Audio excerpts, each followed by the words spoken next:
de cette réunion, c'est la recrudescence des problèmes de sécurité dans notre pays. Tout le monde a constaté la multiplication des assassinats, la multiplication des agressions, la multiplication des vols à l'arraché,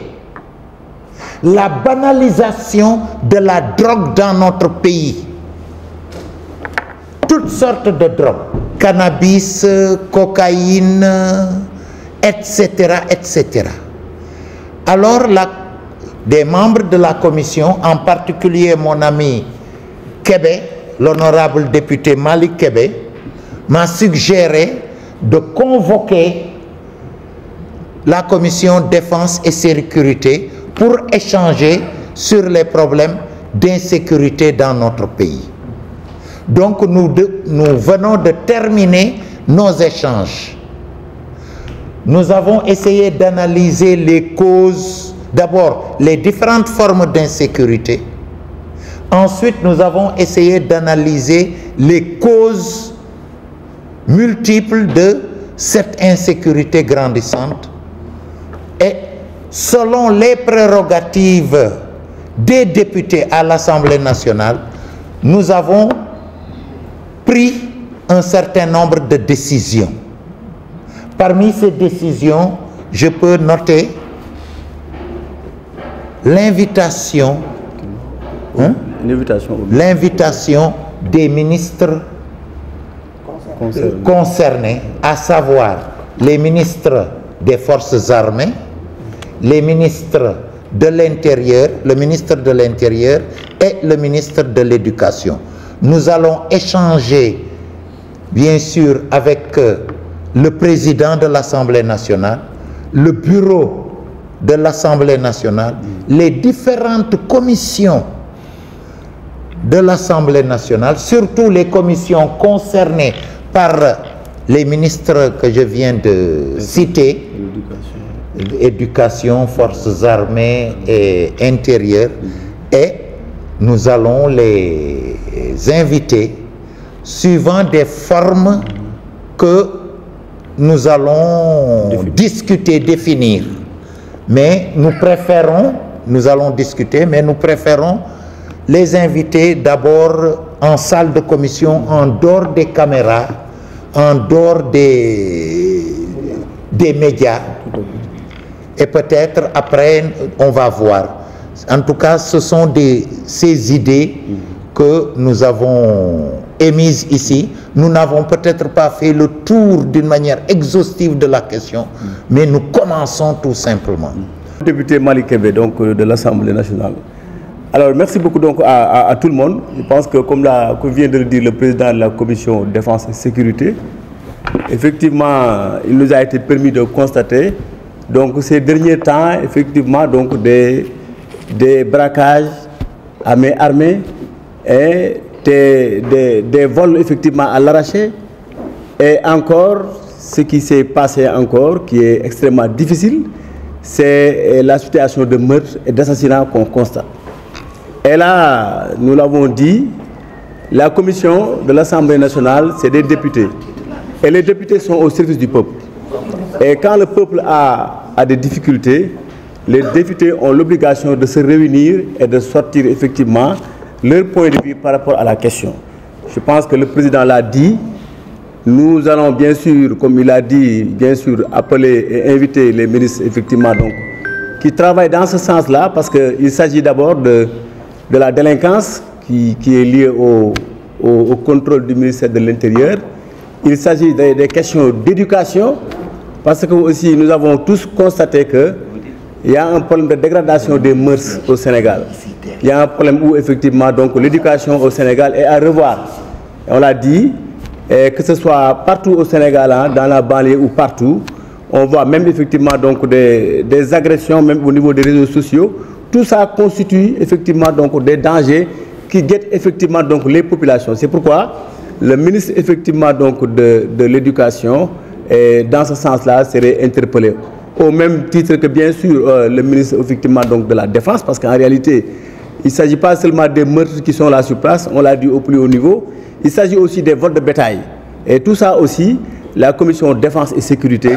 en est vraiment consciente. C'est pourquoi il est important, bien sûr, que le président, on le félicite, hein, d'avoir effectivement donc l'initiative donc de convoquer la commission et à travers lui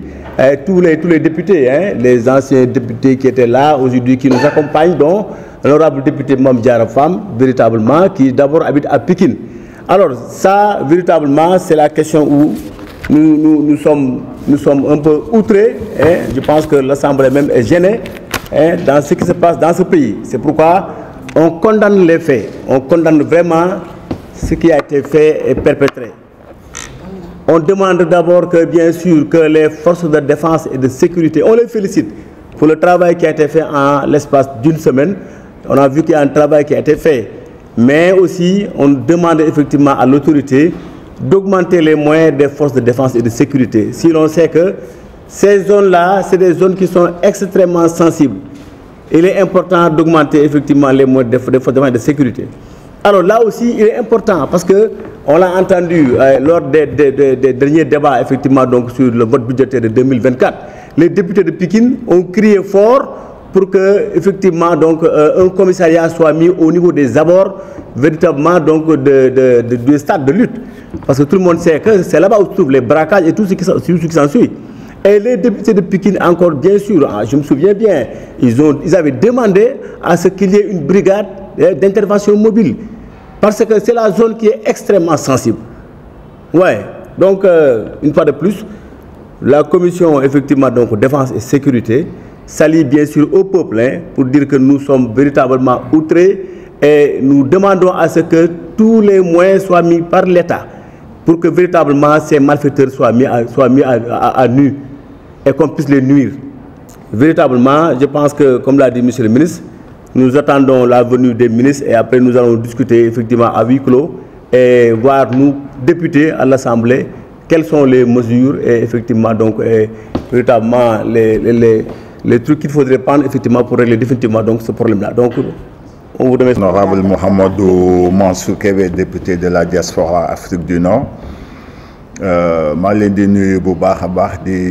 gërëm le président de la commission défense et sécurité di Nicolas, suñu homologue Nicolas Ndiaye,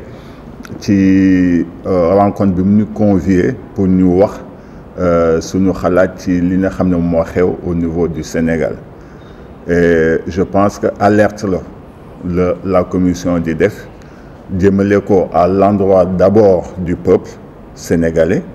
mais aussi à l'endroit des autorités étatiques. Li dellu ci wàllu peuple bi ñoom la concerné,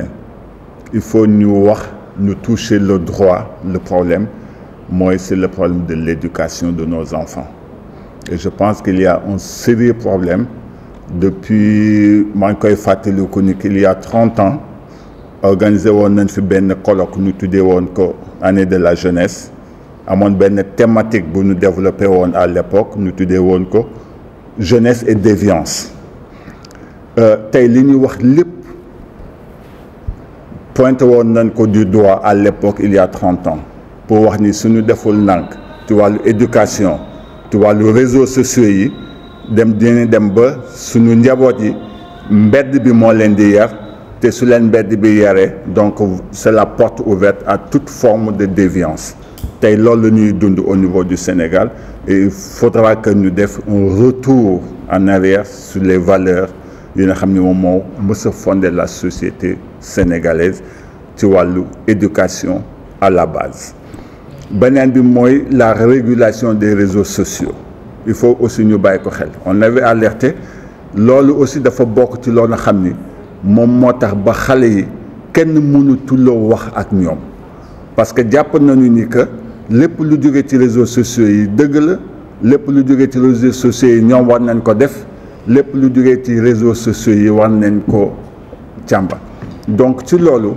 ñaan nañu aussi ñi nga xam ni moom mooy les autorités étatiques ñu bàyyi xel bu baax a baax comment réguler les réseaux sociaux, surtout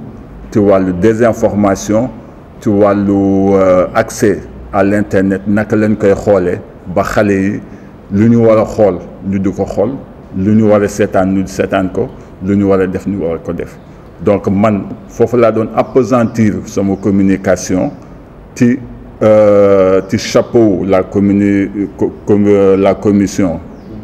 sécurité et défense pour daal que à ce que alerte bi ñuy def à l'endroit de la population et surtout de la famille ñu xoolaat bu baax l'éducation de nos enfants à l'endroit des autorités ñu xoolaat bu baax comment réguler les réseaux sociaux pour ñu mën a xool ba encadrer xale yi ba perversité bi ci nekk ñu mën cee aar suñu doom yi aar ci suñu njaboot yi asalaamaaleykum. Honorable député Assane Diop di premier vice-président de la commission défense et sécurité tey nag li waral jotaay bi dañu jàpp ni mbiru agression dafay loo xamante ni dafa yaatu léegi ci réew mi ñu doon def nag waxtaan boo xam ni ànd ko ak président ak tous les membres de la commission ñu gis ni yar bi manqué na trop ci kër yi ndax bu ngeen seetloo di ngeen gis ni léegi sax da ngay dem ci école yi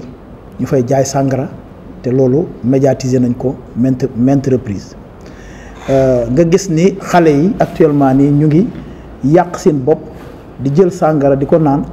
mu yomb lool ci ñoom mu leer la ni loolu yi nga xamante ni moom la ñu déparé muy naan sàngara feneen la leen jëmale ci loo xamante ni lu bon la ci réew mi gis nañu ni boo génnoon tey Dakar xëy na média bi bëri na fi Dakar ak yu demee noonu mais boo génnoon wala boo doon déglu ñi nga xamante ni ñoo nekk ci biti di nga gis ni kenn mënatu la yar am xar wala bëy wala nag loo fi yar ba mu rafet dinañ ko jël boo waxee boo xefee ñu agressé la donc kon yooyu ay pratique la yoo xamante ni yàgg na fi bu ngeen seetloo di ngeen gis ni même da ngay gis koo xam dafa bay ba pare sax pour mu jël lim bay yóbbu ko kër ga di nga gis ñoo xamante ni dañ fay dugal seen ak jur boo waxee ñu dagg sa loxo wala ñu def la naka sudul noonu donc yooyu yëpp di xeetu insécurité yoo xamante ni am na ci réew mi te kenn mënu koo nier ndax boo demoon tey ci monde rural bi di nga gis ni loolu moom yaatu na fa trop donc di wax ni beneen point bi mooy da ngeen di xool ni dëkk bi jakartamaan yi am na ci ñoo xamante ni du ñëpp nag jubuñu am na ci ñu jubul kon ñooñu war na noo dooleelaat suñu force de défense et de sécurité ba ñoom ñu mën a jàmmaarloo ak ñoom ba nga xamante ni lépp loo xam day aar askan wi ñu mën cee taxaw pour mën a aar askan wi lii nag initiative bu rafet la ndax président ko convoqué ci xalaatu honorable Malick waaye nag ñi nga xamante ni tey ñooy ministre yi nga xam ne lii concerne leneen ni ko président waxee mooy dinañu leen dajale dinañ waxtaan ak ñoom dinañu xool aussi nan la leen assemblée mën a jàppalee ba ñoom bu ñu demee ci terrain bi dinañu am ay moyens yu doy pour mën a xeex li nga xamante ni mooy agression yi ak vol de bétail ak leneen ak leneen ñu ngi leen di sant bu baax di leen gërëm jërëgéen bi auzu billaahi mina sheytaani rajiim bismillaahi rahmaani rahiim mbokk Sénégal yëpp nuyu na leen ziar leen di leen masawu ci dégg-déggu jamono yi nga xamante ne moom moo xew ci dëkk bi ñëpp di ko dégg wax dëgg yàlla jamono ji ku nekk xam na ni presse bi li xew ci département bi nga xamante ne man maa fay parlementaire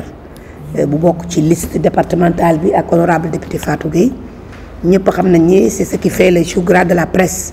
muy l'affaire Abdou Aziz Ba di Aziz Dabala di suñu doom itam ñu am ci naqar lool ndax ñoo bokk dëkk ginnaaw raay yaayam bokk ci suñuy ñoñ ñu koy jaale waa Pikine département bi yëpp waaye ni ki réew mi foo ci toll wàllum insécurité actuellement ci nangu sa alal ci lu la neexul jël ko wala këf sa portable wala këf sa perruque wala fekk la ci sa biir kër nangu sa yëf ci force mu ànd ak main armée ñu koy wax vol à main armée wala association de malfaiteurs wala yu mel noonu bari na te ñëpp gis nañ ko lii nag li tax ñu koy saluer mooy dafa am importance que commission bi nga xamante ne moo yoolu wàllum sécurité ak défense réunir tey man ñu invité ma ci koo xamante ne dama bokk ci département de Pikine te lu mel nii xew a fa may doog a jóge Touba nii mais vraiment bugg a ñëw aussi teew pour fekki ko déglu li nga xamante ne mooy li ñu fiy waxtaan joxe si itam sama xalaat yàlla def na ni itam bi mu ñëwee indil apporteel naa leen li nga xam ne loolu laa am comme information ñu war ko càmbar saytu ko jël ko dajale ñi nga xamante ne man ci sama xalaat ñoo war a daje mooy le ministre de l'intérieur, le ministre de la justice, le ministre des forces armées ak ñi nga xamante ne ñëpp ñoo war a jël ay ndogal ci wàllum insécurité bi am lii nag comme niñ ko waxee ñun ci suñu biir réunion du lu bees lu fi yàgg la daf fi bëgg a sax nag parce que bu ñu demee ci yenn dëkk yi dañuy dem ba nga xamante ne insécurité boo demoon ci dëkk yi ñu frontière rek duñ tudd ay dëkk bëccëg boo fay dox nit day bojji paaka teg la ko ci bopp ni la jox ma li nga yore nga dem bu ñu ci teelu la jóg nag dañuy dem ba Sénégal defe ni alali jàmbur nga nangu ko di ko jariñoo bëccëg parce que faat doomu aadama ba pare wëlbatiku jël say dàll dugg ci oto tranquillement bàyyi fa néew ba dem Touba di màggal sëriñ bi wootewul loolu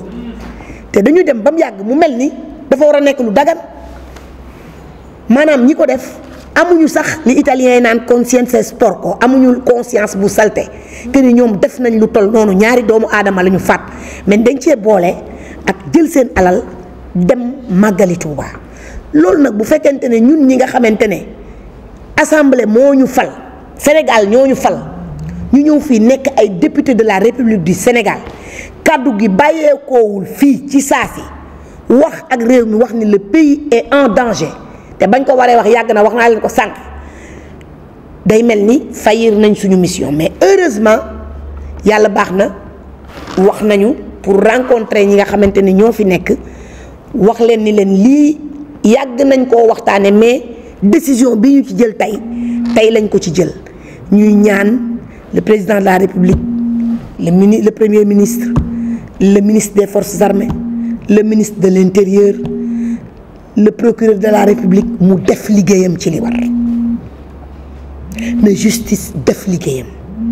waxuma la ñi ci bokk waxuma la ñi ko xalaat mais ñi ko xeltu rek nañu leen faj te ñu jóge ci liggéey pour que Sénégal am sécurité parce que yéen ñi ñëpp yéen a ngi nii di wax seen caméra yeeg wax leen ci loolu dañ leen di sàcc da ngay gis koo xam ne li mu am mi ngi koy dajale pour ubbi situ boppam jënd ñaari caméra ñetti téléphone dajale nangam suba ñu sàcc ko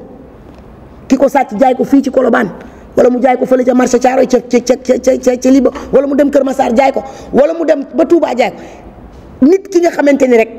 mooy jënd téléphone buy jar 1 million ci 75 000 police daf koo war a jëli ci càcc gi la bokk parce que téléphone Aziz Dabala nee nañ fii lañ ko jaayee téléphone Waly nee nañ réseau ba lañ ko jaayee ca Touba ñooñu ko jënd dañ leen war a jëli indi leen foofu la jubal am réew di commencé jubal jubbanti bi nga xamante ne moom la le président de la République son excellence Bassirou Diomaye Diakhar Faye fi woote fii lañ ko war a commencé ku ci bokk ñu jël la nga bokk ak ñii même peine ku sàcc buñ la jàppee boo nee fii lañ ko jaayee yaa ki nga ko jaay ngeen bokk même peine parce que mënuloo da ngay dégg fii toujours ku dajale oram ba mu bari ñu sàcc ko jaay ko ci benn lii ñu jaayaat ko keneen di ko takk di la romb te doo xam parce que fii amul marque et modèle déposé donc il faudra que ñu commencé man damay defee ne jàpp ni balaa dëkk balaa neex dëggantaan njaay ba neex ba correct mel ni Rwanda day am li nga xamante ne mooy diplomatie mais avec un peu de dictature il faut mettre de l'ordre dans ce pays ku ko fi def nag nit ñi ni la way da nga commencé def dik mais il faut mu xaw a saf tuuti bala mu ne nux dafa war ni war parce que dëkk bii mi ngi dem dans la dérive te dérive bi muy dem ñun ñoo ko war a mën a dindi ñoo ci war a d'accord ñun waa assemblée nationale bàyyi politique politicienne bi lu kenn jël ñu commencé wax te fekk na teguñu ko fenn ñii ñu dénk suñu réew mi am ci ñoom yaakaar nañ commencé ci ñetti ji yooyu ñu def ñu commencé ci dindi li nga xamante ni mooy insécurité bi am dans la population il faut que la population vive tranquillement à l'aise da ngay dem Rwanda tu as ton téléphone tu marches tranquillement fii boo fi doon caaj snap léegi ci mbedd mi ñu ko fi téléphone bi jaay ko ci sa wet te doo ci mën dara kon ñoo ngi ñaan le président de la République mu jël ay décisions fermes pour lii mu def na def sax bu ko neexee li ñuy wax un peu de dictature parce que c'est bon, c'est pour redresser le pays, mettre dans les rampes de la vraie émergence. Parce qu'une émergence ne peut pas se construire sans la sécurité. Il faudra avoir de la sécurité. Donc ñun lii nga xamante ne xew na fii ci assemblée ñu bëgg mu génn ci mbedd mi mais bu ciy génn itam na nekk décision boo xamante ne nous parlementaires avons pris la décision d'accompagner le ministre de la Justice, le ministre de l'Intérieur, le gouvernement du Sénégal pour que vraiment la sécurité règne au pays de la teranga. Ñu defaraat di ñuy wax waruwaay yi fi nekk ñu fexe ba mbooleem ku fi waruwaay ñu xam numéro ba xam fu ñu ko immatriculé fexe ba nit ñi commencé di dawal sax yenn waruwaayu ndaw yi di am des permis yoo xamante ne dañ leen di immatriculé fii ci dëkk bi délocaliser yenn sites yi nga xamante ne délinquance juvénile lay indi ci dëkk bi bari na fi xam ngeen ko duñ ko tudd pont yi et tout y a des donc nañu fexe ba li nga xamante ne moo xew ci réew mi vraiment ñu tekki suñu loxo ñun de man de Mame Diarra Fam dama pare parce que man fi ma dëkk yëpp sécurité laa fa xam mooy fa nga xamante ni mooy bitim réew mais man lii fi mu xewee fa laa dëkk xam naa la fay xew te man musuma ragal doigté du doigt li nga xamante ne mooy xew dans la banlieue moi je les connais, je suis né avec eux, je suis l'unique benn nit bu siiw dëkk biir ginnaaw raay noor toxu jot toxuwuma Aziz mi dañ koo dàq ba rey ko ci fa mu dëkk dañ koo dàq ba rey daa daw ba sonn dañ koo dàq ba rey ko man ci biir laa dëkk bu ñuy daas maa ngi fekkee bu ñuy jaay fi laa toog du ma jóg am na fa ay ministre bañ leen nommé ca gannaaw suba ga dañoo daw am na fa ay député bañ nekkee député dañoo daw parce que xam nañ ne sécurité bi insécurité bi dans la banlieue dañ ñu yàgg a seet ak moom saa nag c'est depuis Mathusalem depuis Senghor depuis Abdou Diouf depuis Abdoulaye Wade depuis Macky Sall. Donc on veut que ça soit résolu loolu moo waral yëkkati nañ suñu kàddu ba tàyyi nag fii ci assemblée ci lu jiitu suñu mandat yëpp dañ ko topp di wax may leen ñu ay commissariat dul jeex commissariat bu fekkente ni commissariat ba mu daj benn L200 la am commissariat ba mu daj benn L200 la am commissaire ba voiture personnelle mu lay dawul amul voiture au moment où tu nommes un DG tu lui donnes 50 voitures c'est pas juste. Il faudra mettre les moyens à la gendarmerie. Il faudra mettre les moyens à la police pour que la police puisse faire son travail tranquillement et honnêtement. Mais police yi yenn saa yi essence sax duñ ko am pour def déplacement. C'est pas juste. Man, c'est ce que je déplore. Il faudra mettre les moyens te aussi faire un chamboulement. Am na ñoo xamante ne fu ñu nekk ba def fa 10 ans ñu suppi leen rek parce qu'en général dañuy xam fii laa dañuy xam réseau yëpp ñoom dañ collaborer. waaw man moom li may wax ragaluma ko tey ak suba yëpp man lu ma mës a wax ñeme naa ko engagé nu ñu defal ñu li ñu bëgg moo ñu defal ñu sécurité parce que ñun ñëpp suñu bakkan yi ci xottu gerte lañ nekk man fii ma lay wax nii ginnaaw raay gii ñuy jàpp di xëy di jàpp tey boo demee dëkk ba yëpp a nga fees ak ay L200 yu taxaw ca mbedd ma buñ ko defoon bu yàgg xale yi du ñu mel nii man le commissaire ba ma connaît très bien à chaque xeex sax buñ ko defee ma woo téléphone ni ko ñuy xeex ci mbedd mi de kaay jël si leen bu ma gisee fukki nit yu dajaloo ñu ni fekk nañ périg man maay woo commissaire ba ni ko bërëb sàngam point la ña nga fa dajaloo di ko fay périg ak di jaay yàmba nañu ko bàyyi nañu may nit ñi seen jàmm ñu nekk ci jàmm loolu la assemblée bi wax loolu la gouvernement bi wax loolu la institution yëpp wax man maa ngi leen di gërëm monsieur le président di gërëm bu baax a baax ñi nga xamante ne mooy mon confrère mon frère mon ami Malick Kébé mi nga xamante ne il a été à l'origine de cette réunion merci beaucoup président jërëjëf ci invitation bi